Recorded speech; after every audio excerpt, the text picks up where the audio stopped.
औज़ुबिल्लाहि मिनश्शैतानिर्रजीम बिस्मिल्लाहिर्रहमानिर्रहीम इय्याका नअबुदु व इय्याका नस्तईन। अस्सलामु अलैकुम। Welcome to my channel learn English Nida. जी आज जो मैं आपके लेकर आई हूँ वो है जी लेसन नंबर 1। और लेसन नंबर 1 जो है वो है ग्रेड 10 इंग्लिश का। और ये जो लेसन है इसका नाम है हज़रत Mohammad peace be upon him an embodiment of justice.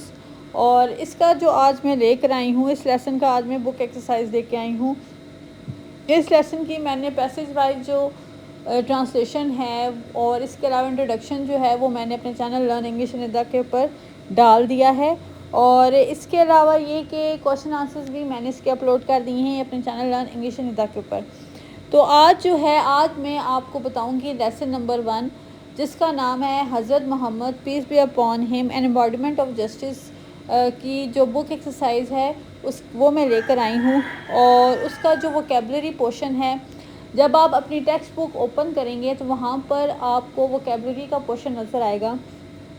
और उसमें जो वोकेबलरी का पोर्शन है उसमें जो ए ऑप्शन है वो सबसे पहले आपको दिखेगा, नज़र आएगा। तो वो क्या है, वो ये है कि give the meaning of each word as used in the lesson. यानी कि लेसन में जो वर्ड्स दिए गए हैं डिफ़िकल्ट, उनके आपने मीनिंग लिखना है। तो वो है जी, सबसे पहला जो वर्ड है वो है मॉडल। और मॉडल का मतलब होता है मिसाल। उसके बाद है पाइटी, पाइटी होता है तकवा।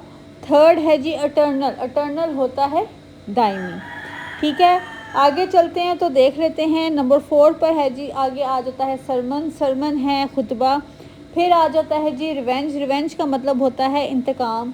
फिर है जी कमांडमेंट, कमांडमेंट होता है हुक्म रब्बी। फिर है अपहेल्ड, अपहेल्ड होता है संभाले रखा। फिर है डेस्टिट्यूट, डेस्टिट्यूट होता है मुफलिस। फिर है जी प्रोक्लेम्ड, प्रोक्लेम्ड होता है ऐलान किया। फिर है जी ट्रांसेंड्स, ट्रांसेंड्स होता है अबूर करवाता है जी। इसके बाद आ जाता है बी पोर्शन। और बी पोर्शन जो है यानी कि जो बी हिस्सा है, ए के बाद बी जो आता है वोकेबलरी में, वोकेबलरी जो आपका टॉपिक है उसमें सबसे पहले हमने ए वाला पोर्शन अभी फिल किया है। मैंने आपको बताया है कि पोर्शन के जो वर्ड्स हैं उनका मीनिंग क्या है। अब हम चलेंगे बी के ऊपर। बी है choose the appropriate synonym of the following words. जी, आपने जो वर्ड्स आपको दिए हुए हैं उसका आपने सिनोनिम लिखना है, यानी कि उससे मिलता जुलता वर्ड। सबसे पहले जो है वर्ड वो है आपको दिया हुआ एक्विटेबल। एक्विटेबल जो है उसका सबसे पहला जो ऑप्शन है वो है जी फेयर। बी में आ जाता है जस्ट और सी में आ जाता है इक्वल। तो इसका जो ऑप्शन नंबर ए है वो उस पर आप टिक मार्क करेंगे। नंबर बी है इंसेस्टर, इंसेस्टर होता है जी, इसका मीनिंग है फोर फादर, जो कि बी पे है ऑप्शन। इसके बाद आ जाता है जी अगला फर्म, फर्म का मतलब होता है परसिस्टेंट और ये है सी के ऊपर, सी के ऊपर आप टिक मार्क करेंगे। देन उसके बाद आ जाता है ग्लोरियस, ग्लोरियस का मतलब होता है जी स्प्लेंडेड। जो जितने भी चूज़ दी बेस्ट आंसर होते हैं, या तो जो उसका सही ऑप्शन होता है उस पर आप टिक मार्क कर दें या फिर आप उस पर सर्कल लगा दें। आगे चलते हैं तो देखते हैं जो सी पार्ट है इसका, वो है जी give meaning of the following phrasal verbs and use them phrasal verbs in sentences. यानी कि जो आपको फ्रेजल वर्ब्स दिए गए हैं, यानी कि जो आपको फ्रेजल वर्ब्स दिए गए हैं उसका आपने मीनिंग भी लिखना है और सेंटेंस भी बनाना है। पहला जो वर्ड है वो है जी गिल्टी ऑफ, गिल्टी ऑफ का मतलब होता है का मुजरिम। और इसका जो सेंटेंस बनेगा वो है जी he is guilty of stealing. और इसका जो मानी है वो ये होगा कि वो चोरी का मुजरिम है। ठीक है, बिलोंग टू का मतलब होता है ताल्लुक़ होना, ताल्लुक़ होना मीनिंग है इसका। और इसका जो सेंटेंस बनेगा वो होगा she belongs to a rich family, यानी कि वो अमीर ख़ानदान से ताल्लुक़ रखती है। फिर है एक्सचेंज फॉर, एक्सचेंज फॉर का मतलब है से बुलंद। और इसका जो सेंटेंस बनेगा वो है जी you can exchange your currency for dollars in this hotel. ठीक है, उसके बाद आ जाता है इन अकॉर्डेंस विद, इसका मीनिंग है जी के मुताबिक। और इसका जो सेंटेंस बनेगा वो ये है complete this work in accordance with my direction. आगे आ जाता है जी identify the topic sentence and supporting details in paragraph 3। Paragraph 3 जो है उसका आपने टॉपिक सेंटेंस बताना है और इसके बाद आपने सपोर्टिंग डिटेल्स बतानी है।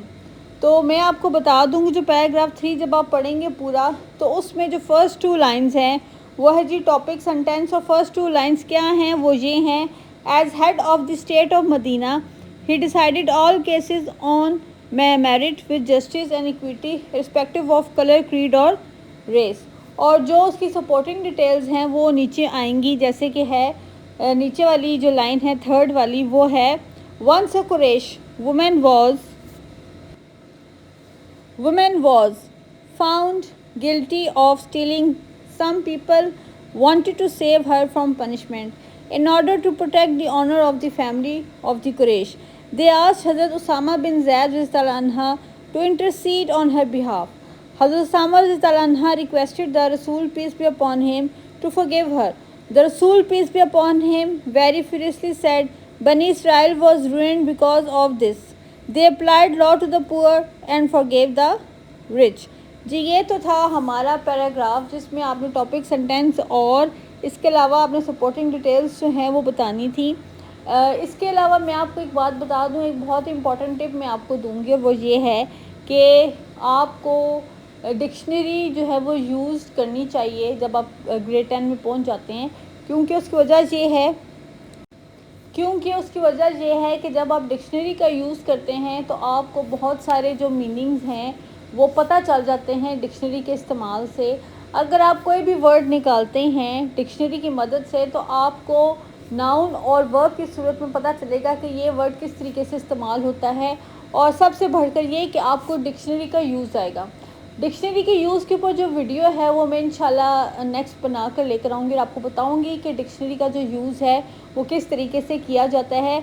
अभी जो है बुक एक्सरसाइज जो है आपकी उसमें जो ग्रामर का पोर्शन है वो रह गया है, अब वो मैं नेक्स्ट जो वीडियो आएगी वो उसमें मैं आपको बताऊँगी। और देन उसके बाद जो नेक्स्ट वीडियो है उसके बाद जो है मैं आपको ये उसके ऊपर वीडियो बना कर लेके आऊँगी कि आप डिक्शनरी का यूज़ किस तरीके से कर सकते हैं।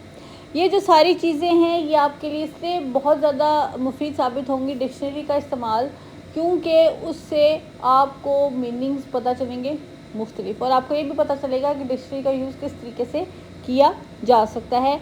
आजकल तो आप जब मोबाइल पर लिखते हैं तो आपको बहुत सारे मीनिंग्स जो हैं वो मिल जाते हैं, लेकिन इसका कोई फ़ायदा नहीं है, यकीन जानिए। इसका फ़ायदा इसलिए नहीं है कि जब आप का नेट नहीं होगा, जब नेट आप का यूज़ नहीं हो रहा होगा, जब लाइट नहीं होगी तो फिर आप जो है वो मोबाइल का यूज़ नहीं कर सकेंगे। और इसके अलावा ये कि फिर आपको डिक्शनरी का अगर इस्तेमाल आएगा तो आप फ़ौरन जो है वो मीनिंग जो है उसका ढूंढ लेंगे और आपको पेपर में भी बहुत हेल्पफुल साबित होगा। जी मैं उम्मीद करती हूँ कि ये जो मैंने आपको बताया है ये आपके लिए बहुत ही हेल्पफुल साबित होगा, और आप मेरे चैनल लर्न इंग्लिश इंडिया को ना सिर्फ लाइक करेंगे, सब्सक्राइब करेंगे, बल्कि शेयर भी करेंगे, और इसके अलावा आप मेरे चैनल के बारे में दूसरे लोगों को भी बताएंगे। Thank you so much.